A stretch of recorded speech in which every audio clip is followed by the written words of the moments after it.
各位觀眾大家好，我係香港教練文化協會嘅副會長 Anthony 鄭志強。我哋喺呢個教練之心嘅 YouTube 頻道節目嘅策劃同埋主持人。咁好高興啦，即係我哋又翻嚟我哋嘅交流環節。咁Thomas 係即係一個婚前輔導員啦，亦都係一個專業教練。咁Thomas 啊，頭先我哋嗰兩集咧就分享過，即係婚前嘅準備有好多嘅課題，能夠幫助大家即係準新人去全面咁樣了解佢哋即係可能會需要探討嘅問題啦，尤其是一啲實際嘅問題啦。咁亦都可以幫助即係大家去增強婚姻嘅免疫能力或者抗疫能力啦。咁具體嘅方式或者具體關鍵嘅議題喺婚前準備裏面會有啲咩嘅部分呢？Anthony 你講得好好啊！免疫力呢個 term 就係我哋好多時咧就好多準新人咧都為咗自己嘅婚禮咧籌備好多嘢，但係為咗自己嘅一生一世嘅婚姻咧就用咗好少時間去預備。咁真係用咗呢個服務咧，真係幫助佢哋係為咗佢哋嘅婚姻咧就提供咗免疫能力啦。因為我哋有從好多嘅傾談之中咧，都會幫對方去發現更多啦。咁同埋咧了解到對方，甚至乎去接受對方嘅唔同嘅價值觀。即係我估，其實如果講緊係提升免疫能力嘅話，基本上就係可能我哋會病啊、傷風啊、咳啊，或者嚴重啲會有啲即係嘅身體嘅好大嘅毛病啦。咁如果婚姻嘅免疫力或者係抗疫力強嘅話，其實就可以避免到一啲可以避免到嘅即係疾病。可以咁講啦。咁因為好多時醫學上咧都好多時10多年前都講預防醫學啦 ，preventive medicine， 咁就係做健康管理啦。咁但係點解我哋唔為我哋嘅婚姻做健康管理咧？其實為我哋嘅婚姻做健康管理，除咗係談情說愛、細心關懷之外，即係具體實際嘅題目，可能包括其他價值觀啊、原生家庭啊、溝通啊、衝突管理啊等等咁樣嘅。咁喺呢幾個部分裏面，你可唔可以同我哋具體深入一啲去即係探討啊？可以啊，好啊。咁因為我哋呢個服務咧，好多時咧，因為我本身係一個教練啦，咁所以我將教練嘅技巧咧就融入咗呢個婚前準備嘅服務裏邊嘅。咁就用教練式嘅發問題嘅技巧咧，去問對方一啲嘅議題，咁令到對方咧去答翻佢嘅睇法、佢嘅價值觀、佢嘅觀點係點樣樣，係幫助佢嘅另外一半咧去認知到更多嘅。咁例如我哋傾談嘅議題咧，例如話對方嘅角色嘅期望啦，咁有好多嘅未來嘅丈夫啊，好多時咧佢哋都其實都好想佢嘅太太煮飯俾佢食嘅，但係佢哋冇溝通得清楚，好多時都係做無飯主婦。無飯主婦即係話喺街食完飯先翻屋企啦。咁但係好多時嘅準丈夫咧，都其實都好想佢太太咧煮飯俾佢食嘅，哪怕你係淥個麵都好，總之佢煮俾佢食就係開心嘅。會唔會調翻轉有啲唔同嘅期望係其實即係唔好煮啦，咁出街食好過咁樣？都會有嘅。咁有啲當然啦，做老公好可能錫老婆啦，佢話唔好咁辛苦啦，出街食啦。咁但係咧有好多時我哋忽略咗咧，兩夫婦去做呢個行動嘅時候咧，煮嘢食俾對方，甚至乎幫對方煎條腸、煎隻蛋都開心嘅。即係嗰個甜蜜溫馨喺嗰度啊，唔係話個食物嗰個食嘢好唔好食嘅問題。又令我思考一下，即係香港生活都比較繁忙啦。即係結咗婚之後，如果未有小朋友還好啲嘅，有咗小朋友嘅時候，仲有一啲即係管教。咁呢個可能都係一啲婚前準備會探討嘅即係議題。會啊，因為好多時我哋都會問嗰對 client，你會唔會生 BB 啊？生定唔生啊？生又幾時生咧？生幾多個咧？每個相差幾多咧？咁樣都好多嘢傾㗎。咁好多時大家都可能分歧，譬如話做太太可能諗住生一個就夠啦，但係做先生嘅好可能佢話生2個啊、3個啊等等，或者甚至係即係雙方嘅即係4大長老會覺得係多啲少啲咁諸如此類都唔奇啊。但我哋都會探討呢個問題，因為會同對方咧都會傾姻親關係呢個議題嘅。咁4大長老會唔會介入佢哋嘅婚姻咧？甚至乎會唔會介入佢哋育兒嘅方法咧？咁都好多時都會傾呢啲議題。即係婚前準備都已經講到係婚後嘅生兒育女啊、教養啊咁樣。咁我哋翻嚟近少少先，即係其實係結咗婚嘅可能頭1年、3至5年，有冇啲咩特別要注意嘅嘢，而喺個婚前準備裡面會有一啲嘅提醒？可以啊，最主要有三個 point 啦，三個議題咧。第一就係衝突管理啦，第二就係個親密感啦，第三嗰個就係個性關係個親密感。第一咧，衝突管理咧，就譬如話好多時對方有期望過高，咁如果俾對方知道咧，對方原來期望自己係咁樣嘅，或者好可能咧有一啲嘅個人特質或者啲壞習慣係要想佢去改嘅，但係對方改唔到嘅，咁啊期望落空咯，咁啊會有衝突咯。咁好多時咧，我哋都會喺婚前方面咧就幫一對準新人就去認知嘅。我好多時都會同佢講，對方好可能唔改呢個壞習慣嘅喎，到時你接唔接受啊？甚至乎佢呢一世都可能會唔改嘅，就算改都係改啲啲咁多嘅啫。咁你會點啊？咁佢打咗個突，係喎，佢可能呢世都唔改喎。咁係咪為咗呢樣嘢離婚咧？咁即係叮醒咗佢呢樣嘢。咁第二咧就係個親密感啦。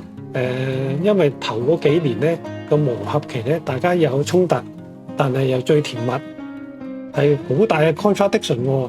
咁好多時有衝突又唔想甜蜜，佢有衝突，但係又會好甜蜜，因為新婚燕爾啊嘛，頭嗰幾年咧會特別甜蜜噶嘛。咁因為好多時，算啦，好多時我哋都會同啲客人講，係對對方嘅缺點咧係包容，唔係啞忍，即係大家要傾嘅，去包容。得我接受你有咁嘅壞習慣，原來你有咁嘅諗法，所以你先咁做嘅啫。咁但係我哋都鼓勵對方就唔好有恃無恐咯，即係話佢包容咗你啦，你就唔會改。講咗噶啦，話咗我唔改噶啦，未結婚之前都係咁嘅。係啦，都係咁噶啦，你要包容噶嘛，你要接受嘛，但係都唔可以咁咯，自己都要成長啦，都要接納自己嘅不足咯。有啲咧就係未結婚之前我都係咁噶啦咁樣，咁即係結咗婚，亦都有啲嘢可能係未結婚之前就大家唔為意到，未一齊生活嘅時候唔知道嘅。我即係20幾30年前都聽過有個即係教會嘅婚前準備嘅講座啦，咁係一個即係青年商會嘅月會嘅即係專家分享嚟嘅。咁佢都講過一啲細節咧，就係例如話要擠牙膏由底擠上嚟啊，定係中間擠又會即係大家有一啲摩擦。冇錯。對拖鞋點樣擺，或者啲污糟衫褲點樣擺，又會係有一啲嘅即係男女唔同嘅觀感咁樣。係啊，冇錯。甚至乎好多時喺廁所裏邊啦，點樣掛條毛巾啦，都會有衝突嘅喎。OK。呢啲好細微嘅嘢喎。即係可能男士就覺得一條毛巾啫咁。就咁晾嗰度咪得咯。女士就掛得整整齊齊、企企理理咁樣先易乾嘛。如果咪會臭啊嘛。不過我估即係一啲日常嘅生活裏面咧，其實都係一啲小節啦。咁個出發點都係有佢嘅諗法或者理由嘅。咁大家可能可以即係先講個因為咁樣擺條毛巾會容易乾啲，咁所以希望你咁樣擺，而唔係話我要咁樣擺，咁我就以為係你中意，而我冇其他選擇，咁就有啲嘅即係不必要嘅摩擦衝突啦。係啦，可以咁講啦。咁最主要就係雙方知道點解要條毛巾要咁樣掛，嗰個出發點係點樣樣，個價值觀係邊啊？咁大家原來因為係咁，所以咧，咁另外一半咧得咁 OK， 大家 compromise 到啦，好啦，我又咁樣掛啦。咁但係咧，另外一方面要求對方嘅咧，初嘅時候咧，都嘗試降低個標準，降低少少 standard， 咁大家易啲扯埋一齊啊！如果唔係啊，你又要咁，你又要咁，大纜都扯唔埋，咁即係大家各有堅持。係啦，咁個衝突咧好難會處理到咯。OK。咁頭先講到第3點嘅議題咧，就係話初婚期嗰個最重要嘅 compromise 嘅議題咧，就係性關係啦，嗰個親密感啦。咁我哋好多時咧，婚期越淺嘅夫婦，我哋都會鼓勵對方盡量咧行房嘅次數咧就密少少嘅。就外國有多 research 咧都出咗啦，最密就係法國人喜歡浪漫自由啊嘛。佢哋咧嘅夫婦無論婚齡係幾多年都好，佢哋行房做得好密㗎喎，3至4日就會一次㗎咯。咁但係香港咁忙碌啊，哇！有好多進新人話：哇，咁密嚟一次啊，好辛苦啫。咁兩個大家互相協調咯。所以婚前嘅時候咧，理性地去傾咯。我哋都會問對方：你期望婚後嘅你哋嘅行房次數個密度想幾密嚟一次啊？2個星期一次定1個星期一次啊？咁我哋都盡量會鼓勵對方初婚期咧就會行房咧密少少嘅。咁因為咧大家個溝通個方面咧，一齊生活嘅溝通嘅親密感咧就未夠，咁暫時就借助性行為嚟幫助佢哋個增加個親密感多啲，即係亦都係有啲生理或者心理荷爾蒙相關嘅考慮。咁但係就會唔會出現嗰個情況就係好似即係例行公事咁樣咧？咁當然唔會啦，我哋都會鼓勵佢哋多多溝通啦，即係喺個行房嘅過程方面，雙方面去溝通去傾啦，即係。你點樣樣啊？你點樣樣啊？動作啊？你點樣？當然我哋係會講得唔會話露骨啦。咁當然係提點佢哋話過程之中咧，佢哋雙方溝通係點樣做，令對方先至 OK 啊，覺得舒服啦咁樣。OK，好難得有個咁嘅時間機會喺即係 Thomas 同我哋分享一啲即係好關鍵重要嘅婚前準備嘅題目，咁真係可以令到個婚姻嘅生活變到好不一樣。咁其實喺即係衝突管理摩擦裏面咧，會唔會有一啲嘅技巧方法咁樣添？可以啊，可以同大家分享下嘅。咁因為都有啲 client 咧，都會有啲咁嘅衝突嘅。咁好多時咧，我哋都會叫翻對方。再次遇到呢啲咁嘅情況嘅時候咧，咁會深呼吸一啖啦，係點樣樣啊？諗翻我哋曾經同佢講過嘅話題，就係話曾經同佢講過，對方冇可能呢一世都可能唔會改喎，或者話你降低少少嘅要求啦。咁佢當其時咧就會即刻會冷靜咗嘅，咁真係會去願意同對方去傾。咁因為咧好多時我哋都會同佢講咧，婚姻就係咁特別嘅啦，就唔同話其他嘅機構，你 problem solving 要即刻斬釘截鐵去解決個問題，婚姻唔係咁嘅喎，好可能咧賴住呢個問題幾十年後先至解決到喎，甚至乎好可能幾十年後咧都未必解決得到嘅喎。咁你唔通為咗呢啲咁少嘅事離婚咩？唔係噶嘛。即係我哋唔可以用呢個工作公司嘅管理思維，冇錯啦，係去對待呢個婚姻。因為我聽過有一個咁樣嘅講法，就話娶個太太都係生個小朋友，都係跟住照顧。咁其實揾個菲傭幾千蚊搞掂啦。咁我好奇怪會有咁嘅分享。咁但係就即係基本上如果我諗即係婚姻關係、感情關係，其實唔係用一個即係即係功能性或者係金錢去衡量啦。咁即係變咗，可能我哋日常嘅工作嘅邏輯思維，如果擺咗喺即係婚姻裏面咧，其實可能會好弊。係冇錯，需要轉換嗰個模式先得。係啊，可以咁講啦，即係有少少同大家分享啦。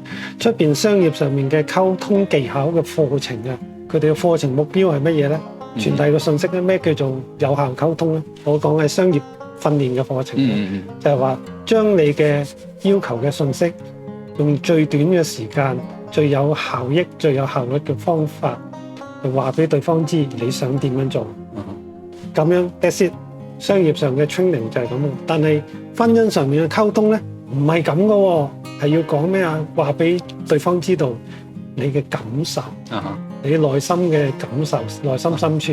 我嘅出發點係咁樣樣，希望對方知道，而對方咧去接納。婚姻嘅溝通係講呢啲，同埋我估都係以人為本啦。咁亦都喺唔同嘅範疇或者 context 裏面，即係究竟喺公司嘅辦公大樓，或者喺屋企嘅溫馨的家。